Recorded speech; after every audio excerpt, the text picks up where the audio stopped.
Hey, welcome back to In Between Friends. I'm Rebecca, and this is Erin. And what up, what up? Is she looking a little thinner, a little more svelte? Right? You can't see below here. But she's amazing, because those two boys are actually in the next room sleeping. Shh.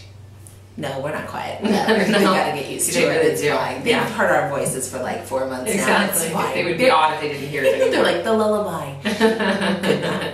So we are here to talk to you today about boundaries. You know that this is one of those things that Erin and I love to talk about. My favorite thing in the whole world. Kind of, yeah. Because we're just both working on it so hard in so many of our relationships in our own lives that we just feel like we should just shout it from the rooftop, like, boundaries are good. Boundaries are okay. Yeah. So we had a viewer just respond, which we love. Thank you so much for doing so. Back on our YouTube channel, and just kind of asked the question like, okay, here's the deal.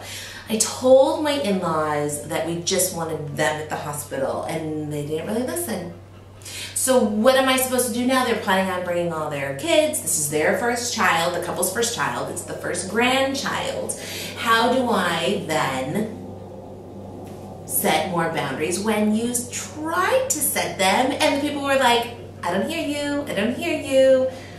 So tell us about your boundaries. First of all, can I just say that that's disrespectful? That goes without saying. Yeah, don't you think? Well, completely. It's so selfish. These are my wishes, and you're going to ignore them. And when I'm in one of the most vulnerable states that I can ever be in, my butt cheeks are hanging out the back if you're in a hospital gown. My boobs, it's just bad. It's not appropriate. It's not pretty. I had some similar interactions at the hospital, and if you've watched any of our previous vlogs, you know that my boys were in the NICU. Yep. So you come to visit me and I'm not even having babies in the room. This is an awkward situation anyways, you know? Like, happy babies. Yeah. It's just me. It's just me, and I didn't invite you here. So, you know, this is just awkward.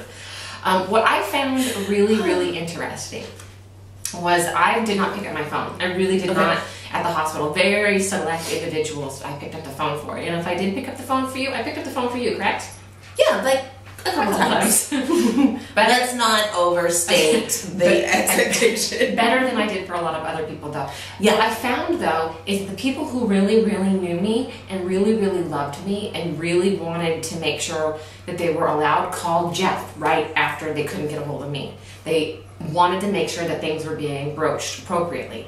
And he was my gatekeeper. We've talked about that before. Allow your husband to be your gatekeeper. Let him know who you want, when you want, how much you want. He's just your bouncer. Totes. I got a great bouncer. You do. So serious. And he was very verbally communicative with what he felt was appropriate for the time, which was great. Yeah. I still had people who did not approach him and came either way.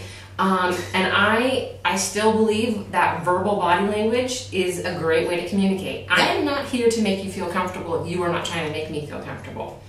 I don't know if that's great advice.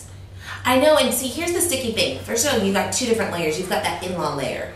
That in-law layer of, I don't want to be the witchy daughter-in-law who's going to tell my in-laws, step off. So that really, and we've talked about it before, your husband really needs to take on that. If your husband is not taking on setting that boundary of like, here's the deal, we want it to be intimate, we want it to be a great family experience, we're really excited to say it always in the positive. We're so excited about this, we can't wait to have you there. It would be really helpful if you kept the sisters at home, which was the issue for the viewer. Keep the sisters at home, we would love to have them stop by the house like probably 5 days after we get settled. And then if it becomes like they're still going to do it, or you still catch wind that they're going to do it, then there's a conversation that says, all right, sit down. Here's the deal. You two, if those girls show up, they're not allowed in the room. Yep. And that would be embarrassing for you, not us, because we told you. It'd be embarrassing for you. And just shame them. I don't know what else to say because I really don't know what else to say dumb. too. Yeah, I do believe that you're going to have people show up that you've had 4 different conversations trying to allude to the fact that this is not going to be what you want. They're still going to be there. And that's when it's okay. I mean, again, I would still encourage you to give it to your husband to take care of, because you are in a vulnerable state. You need to work on you healing and taking care of that baby. But please, please, please, with tact and maybe with love and with graciousness, still feel that you can voice your opinion and say what you want. Get out. I don't know It isn't. That's the ultimate thing. Yes. This is about me being part of your experience. No, this is my experience, and I might let you in and I might not. Yeah. So it's always, you try to say in the positive. Sometimes people just don't understand. They don't understand nonverbals. They don't understand like even verbal, straight out, nice communication. So sometimes you may need to break it down. Here's the bottom line. Yeah. You're on the list. They are not. They will get in. They will not. Yeah. But I still say too, we've talked about this before. I told you in my my birth story response that all of a sudden all I cared about was my family, my husband and my 2 boys. And that's it. I can guarantee you're going to feel a little bit of that as well, and it's going to be 10 times easier for you to make that known to other people. Yeah. And not that you don't care about their feelings, but that you feel very comfortable expressing to them what is appropriate and what is not. Yeah. And you don't have to feel shame for that. You don't have to feel sorry for that. No. And you certainly don't need to explain yourself. I mean, I think that's the dumbest thing ever when people are like, well, why did you do that? You're like, because number 1, I'm half naked. Number 2, I have stuff still coming out of me everywhere. And number 3, you don't need to be in my space. No, this isn't about you. It's okay. Yeah. So we hope that's a little encouraging. I know it's a really tender subject, especially when we live in a society where it's just everybody knows everybody's business and everybody's welcomed into everything. And what is privacy? I have no idea what is privacy. Really, we're on YouTube, so what is privacy?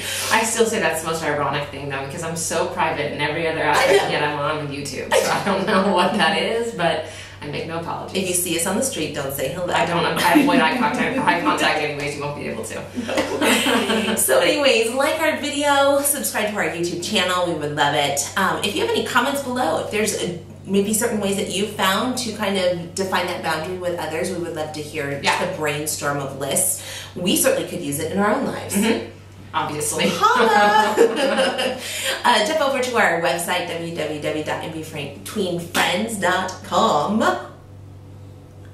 for more. There might be more, there might not. And until then, ladies, we hope you're well. Bye.